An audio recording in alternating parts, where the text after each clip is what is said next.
Saya pangling ketika menjemput Bapak di depan. Saya pikir ada kader Golkar baru yang muncul. Ternyata Bapak Presiden. Karena bajunya udah kuning.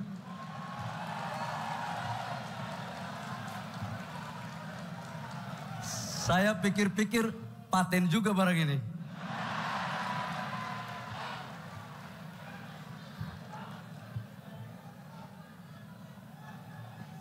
Cocok barang. Cukup di hati saja ya. Yang sama-sama kita hormati Presiden terpilih Indonesia tahun 2024-2029 Bapak Jenderal TNI Purnawirawan Prabowo Subianto, yang juga adalah anak kandung daripada Partai Golkar.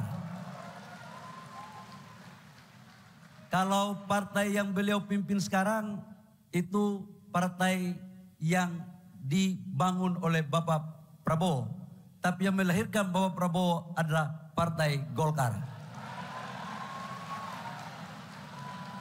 Ini sama dengan partai kader kita kan. Jadi ada organisasi yang didirikan dan yang mendirikan. Jadi kalau Pak Prabowo yang mendirikan itu adalah Golkar dan kemudian mendirikan adalah Partai Gerindra. Wakil Ketua Umumnya Pak Dasko juga ada kader Golkar ternyata. Jadi udah betul barang ini kalau jadi presiden. Yang saya hormati Wakil Presiden terpilih Mas Gibran Rakabuming Raka. Mana Pak Mas Wapres tadi? Bajunya warnanya mirip Gerindra Pak. Tidak kuning. Ya nggak apa-apa lah, kita bagi-bagi. Ada yang di kuning, ada di sana.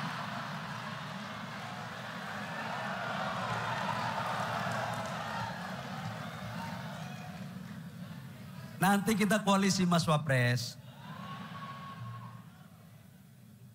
Yang saya hormati para Menteri Kabinet Indonesia Maju, PLT Ketua Umum Partai Golkar 2024, Bapak Agus Gumiwang Kartasasmita, yang saya hormati dan saya muliakan.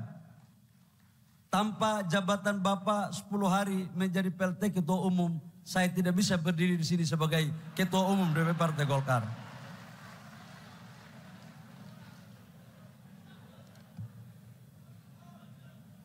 Yang saya hormati para senior-senior, Ketua Dewan Penasehat Pak Lut Binsar Panjaitan. Saya takut betul kalau nggak menyampaikan bisa repot saya nanti besok rapat. Ketua Dewan Pembina ada Pak Abu Rizal Bakri yang tanda tangan SK saya waktu jadi bendahara Golkar Provinsi Papua. Biar jelas, jangan sampai dikirain saya bukan kader kan.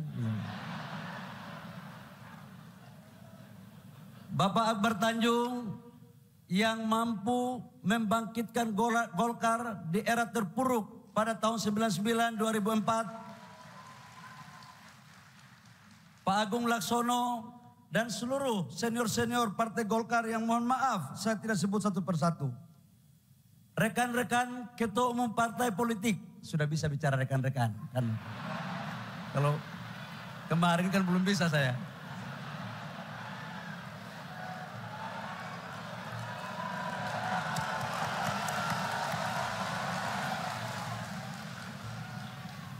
Terutama yang terkhusus Ketua Umum Partai Nasdem yang juga mantan Ketua Dewan Pembina DPP Partai Golkar, Bang Surya Paloh.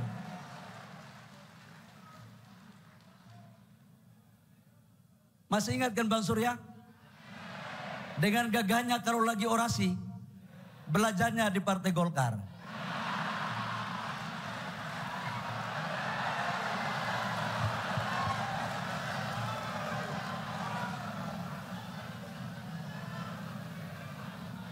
Ketua Umum Partai PKB, Caimin, memang Pak, kalau orang-orang yang mohon maaf, yang tubuhnya hampir sama dengan saya itu Pak, akalnya cepat Pak. Jadi Pak Muhaimin sama saya itu beda-beda tipis Pak. Cuman Pak Muhaimin lebih canggih daripada saya Pak.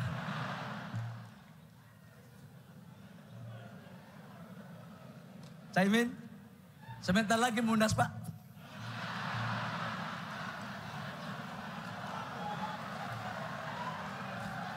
Yang saya hormati Ketua Umum PAN, Bang Zulkifli Hasan. Ya, kita aplaus. Yang saya hormati Ketua Umum Partai Demokrat, Bapak Agus Harimurti Yudhoyono. Tum, tenang. Yang jadi ketua umum partai di bawah 50, di antaranya kita berdua. Tenang. Kita selesaikan secara adat barang ini. Ketua umum partai PKS dan partai apalagi ya? PSI, P3 yang mohon maaf saya tersebut namanya daripada salah.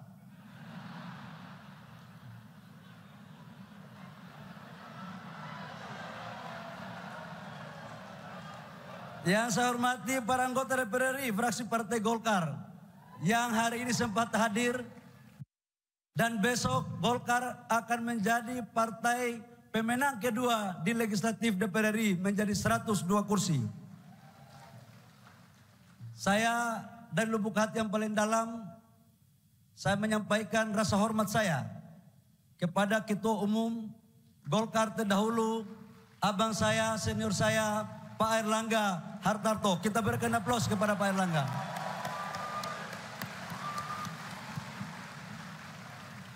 Beliau adalah tokoh yang mengantarkan Golkar kembali pada puncak untuk memperoleh kursi 102. Tapi memang Golkar ini Pak, ya dari dulu begini, dinamikanya tinggi sekali. Gitu. Kita pun salah-salah lewat juga kita.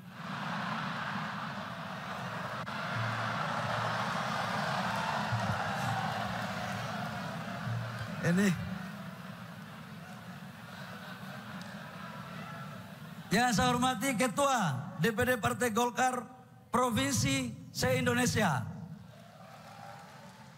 para ketua-ketua umum organisasi pendiri, para ketua umum organisasi yang didirikan, para ketua umum organisasi sayap, dan yang saya cintai, saya banggakan dan yang saya hormati para ketua-ketua DPD Golkar kabupaten kota seluruh Indonesia, dan Bapak Ibu semua yang saya muliakan. Pertama-tama, marilah kita panjatkan puji syukur kita kehadiran Allah Subhanahu wa taala, Tuhan yang Maha Kuasa, yang atas kehendaknya lah dan ridhonya kita dapat menghadiri acara penutupan musyawarah nasional yang ke-11 Partai Golongan Karya pada tahun 2024.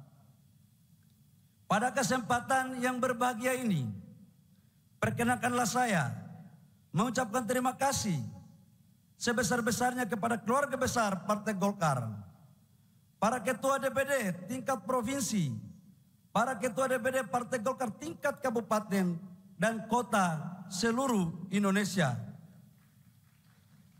para pimpinan organisasi pendiri dan didirikan, para senior Partai Golkar yang telah memberikan kepercayaan kepada saya untuk memimpin Partai Golkar 5 tahun ke depan pada periode 2024-2029. Kepercayaan Partai Golkar dan amanah yang diberikan kepada saya merupakan tanggung jawab yang harus saya emban dengan sungguh-sungguh untuk membesarkan Partai Golongan Karya ini. Sungguh merupakan kehormatan yang luar biasa bagi saya. Saya orang kader yang berasal dari pelosok timur Indonesia, nan jauh di sana, yaitu di Papua, dapat memimpin Partai Golkar, partai besar, dan selalu berada dalam kekuasaan dalam setiap era pemerintahan bangsa ini. Sejak Orde Baru, presiden berganti, tapi Golkar berkuasa terus. Ini seperti tes sosro, Pak. Kader partai siapapun pemenang, Golkar ikut mengambil bagian.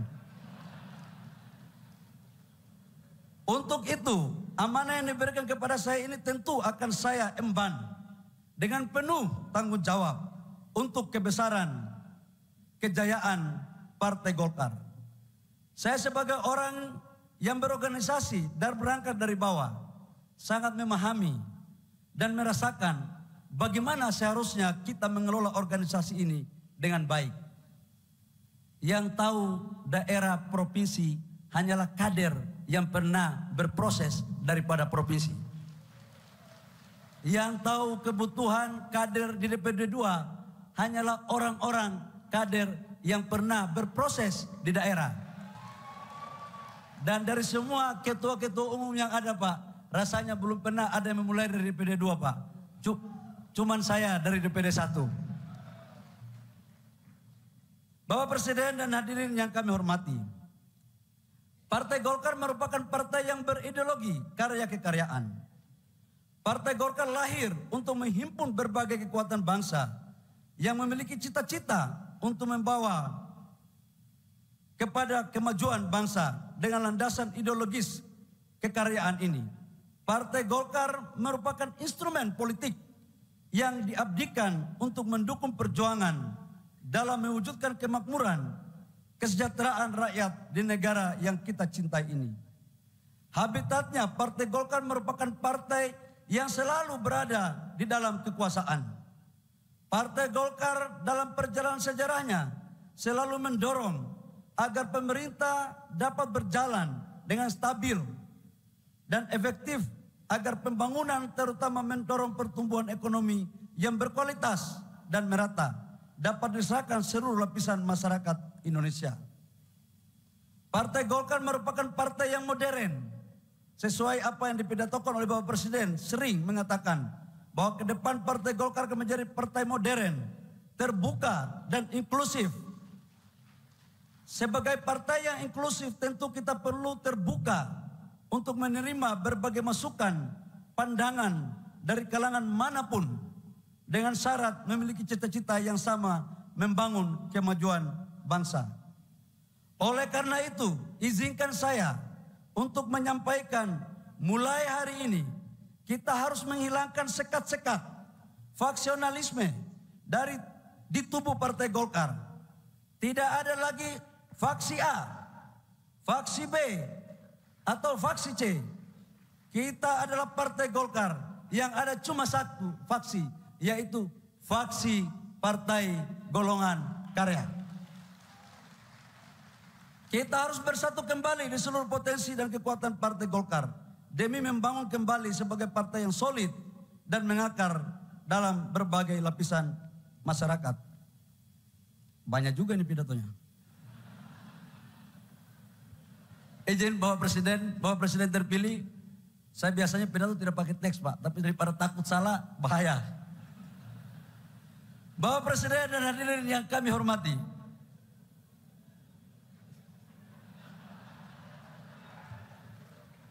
Partai Golkar merupakan partai kader. Kita harus mendorong agar tetap mempertahankan sistem kaderisasi yang berjenjang, sehingga dapat melahirkan kader-kader yang handal, profesional dengan menerapkan prinsip meritokrasi yang siap berjuang untuk membangun bangsa.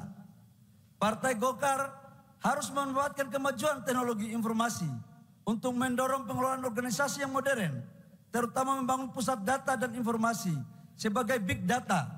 Pusat data dan informasi inilah yang digunakan untuk basis anggota kader, aset organisasi, data politik, ekonomi, dan dokumentasi tentang berbagai kebijakan aturan perundang-undangan. Kader Partai Golkar harus memiliki kreativitas dan inovasi berbasis data untuk membangun pencitraan yang positif di mata masyarakat, terutama anak-anak muda, generasi milenial dan Gen Z yang merupakan segmentasi terbesar dalam pemilihan di negara kita. Izin saya mau sampaikan berdasarkan data pemilu tahun 2029 usia 17 sampai 50 tahun itu 72%. 72%. Jadi ke depan pengurus DPP Golkar, saya izin kepada para senior dan seluruh kader, kita buat ramping saja. Tidak lebih dari 100 orang. Dan usianya di bawah 60 tahun 80%, di atas 60 tahun 20%. Supaya kita transformasi saja. Ya kalau tidak kita dorong begitu Pak, susah kita yang muda-muda ini muncul. Ini aja untung ada Munaslup Pak, kalau tidak ada belum tentu kita jadi ketua umum. Partai Golkar telah memiliki Golkar Institute yang selama ini telah menjalankan perannya sebagai institusi pendidikan bagi anak-anak muda. Namun saya meminta agar perannya ditingkatkan untuk mencetak kader-kader teritorial sampai ke tingkat desa dan kelurahan. Dulu masih ada karakter des, tapi kita cari formulasi yang lain yang berbentuk semacam karakter des. Bapak Presiden, hadirin yang saya hormati, pada kesempatan ini saya ingin menegaskan bahwa seluruh kekuatan Partai Golkar harus mengawal pemerintahan Joko Widodo Ma'ruf Amin sampai tuntas. Saya ulangi, Partai Golkar harus mengawal pemerintahan Joko Widodo Ma'ruf Amin sampai tuntas 20 Oktober 2024. Serta mengawal suksesnya pemerintahan Prabowo Gibran selama 5 tahun ke depan. Dan kalau bagus kita lanjutkan lagi.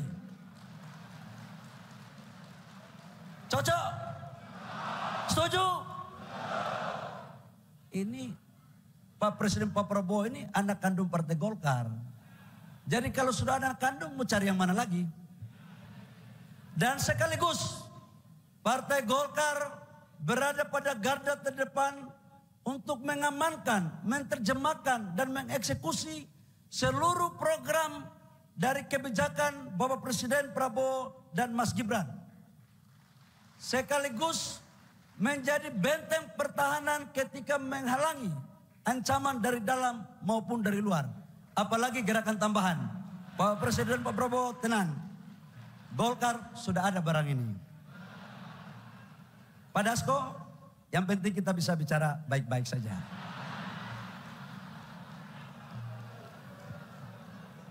Ini barang bisa kita atur. Bang Surya tenang, kita koalisi bareng-bareng.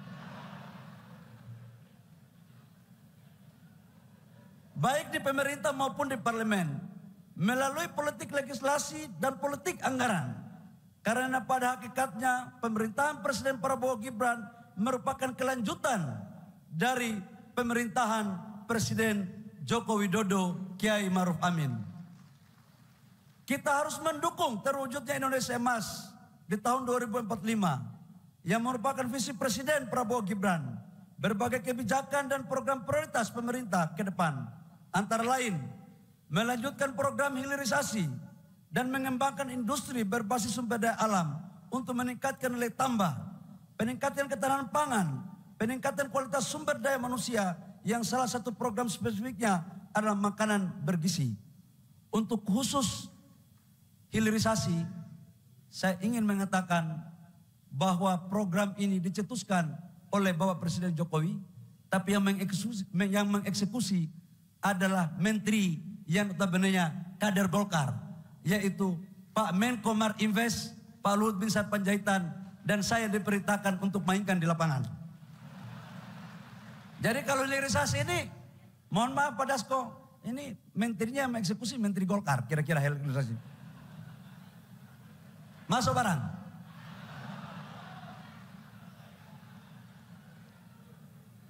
Oleh karena itu, saya meminta kepada seluruh kader Partai Golkar yang telah berjuang dalam Pilpres 2004 yang lalu, yang memenangkan Prabowo Gibran, mari kita berjuang bersama untuk suksesnya pemerintahan Prabowo Gibran sampai selesai dan insya Allah bisa kita lanjutkan bersama-sama. Bapak Presiden dan hadirin yang kami hormati, di depan mata kita sebentar lagi akan menghadapi pemilihan kepala daerah.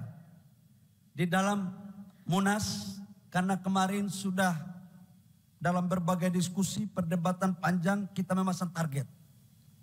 Dan setiap partai politik pasti mempunyai keinginan untuk bisa menang. Kami menargetkan dalam pilkada agar bisa menang minimal 60% dalam konsultasi tersebut. Saya minta kepada seluruh kader Partai Golkar untuk bekerja keras memenangkan calon kepala daerah yang didukung Partai Golkar. Saya akan menuntaskan surat rekomendasi pencalonan kepala daerah sesegera mungkin. Sehingga sebelum tanggal 27 Agustus 2024 kita dapat menyelesaikan B1 KWK yang siap didaftarkan ke KPU. Besok insya Allah kalau tidak ada halangan SK dari Kemenkumham selesai. Dan langsung kita pengurus yang akan dibentuk, pengurus kecil kita tidur di Selipi untuk kita selesaikan B1 KWK untuk yang mau calon-calon bupati, gubernur, wali kota kita berikan. Nanti ketua-ketua DPD 1 harus hadir untuk menyaksikan. Dari DPP hanya menyaksikan, tapi yang memberikan untuk DPD 2 itu nanti DPD 1. Supaya kita kembalikan dan kita perkuat marwah dan peran DPD 1.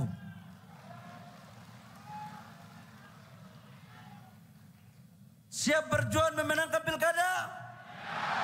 Siap berjuang memenangkan pilkada? Kalau sudah begitu terus mau takut apa?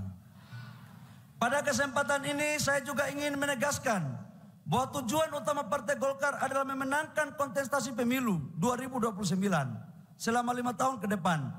Kita harus bekerja keras dan berpikir cerdas meraih kemenangan. Berbagai kerja-kerja menuju pemenangan itu harus kita rumuskan dari mulai sekarang. Kemenangan dalam pemilu 2024 yang lalu harus kita tingkatkan dalam pemilu 2029 nanti. Pak Erlangga adalah ketua umum yang hebat. 102 kursi itu bukan pekerjaan gampang. Kita canangkan, insya Allah kalau kita kompak, kita dibantu sama Bapak Presiden Jokowi, kita dibantu sama Bapak Presiden Pak Prabowo, dan seluruhnya, maka saya yakin ke depan kita akan meraih kursi lebih dari 102 yang ada sekarang ini.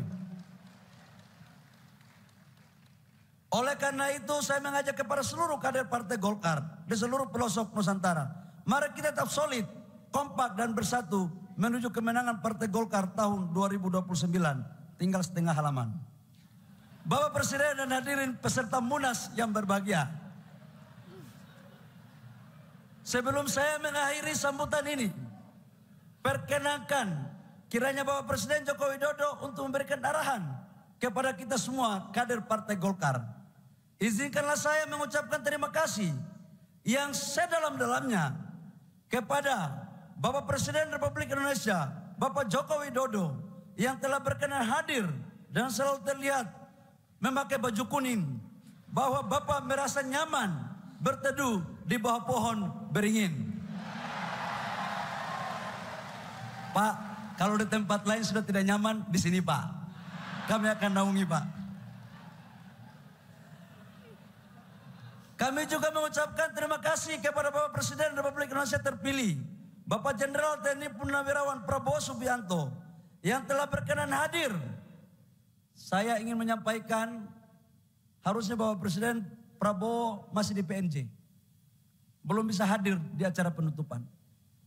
Tapi karena kecintaannya kepada Partai Golkar, beliau mendarat di Halim Perdana Kusuma, langsung menuju ke JCC untuk ketemu dengan keluarga besar. Jadi yang kita mau ragu apalagi? Saya yakin Bapak Presiden Prabowo punya hati yang dalam untuk Partai Golkar. Yang saya hormati, saya juga ucapkan terima kasih kepada PLT Ketua Umum Partai Golkar, Bapak Agus Gumiwang Kartasasmita, yang telah mengantarkan pada Munas ke-11 Partai Golkar hingga saya terpilih menjadi Ketua Umum Partai Golkar dan Ketua Umum termuda pasca reformasi sampai dengan sekarang ini. Pimpinan sidang Munas ke-11 Partai Golkar, Pak Adis, Pak Aceh, Hasan Sadli, Pak Melki Lakalena, Pak Musa Rajeksa, dan Pak Ilham Permana. Kelihatannya nama ini ditulis agar bisa diingatkan untuk masuk pengurus.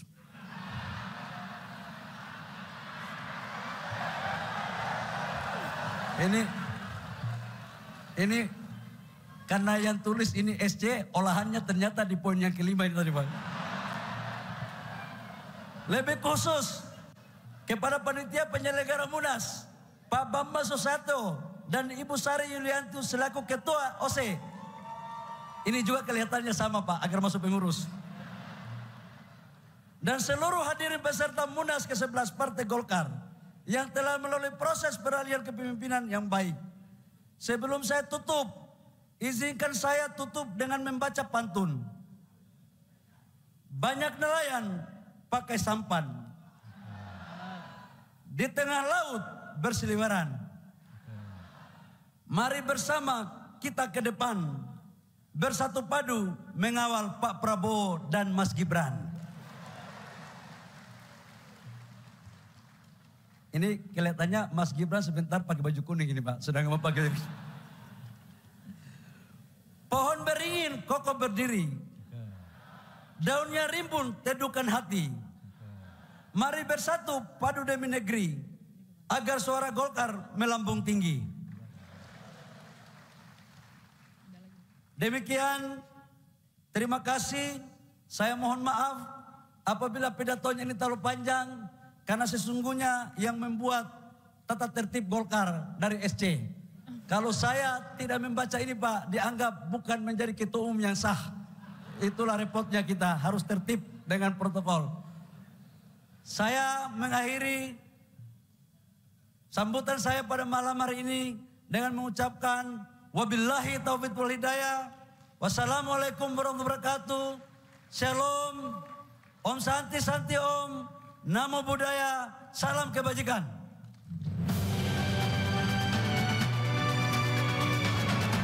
Sekali lagi terima kasih kepada Bapak Bahlil Lahadalia atas pidato yang disampaikan. Hadirin yang